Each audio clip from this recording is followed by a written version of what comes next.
Hey guys, welcome back to the channel. In this tech tutorial video we're going to show you how you can apply a shadow effect to objects and shapes you add to your Wix website in 2026.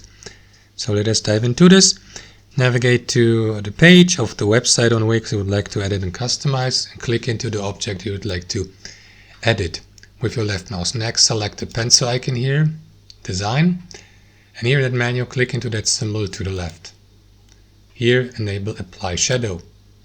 And below customize it. For example, you may customize the angle by entering the number here of the angle, or you may use that handle here. And you will see the preview here to the right.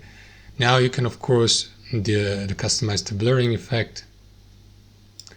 So now the shadow effect is a little bit blurry but also more visible in my opinion.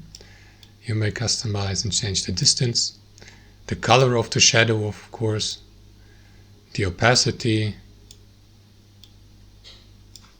and you will see the result here with that shadow in the background of that shape. And that's it. Thanks for watching.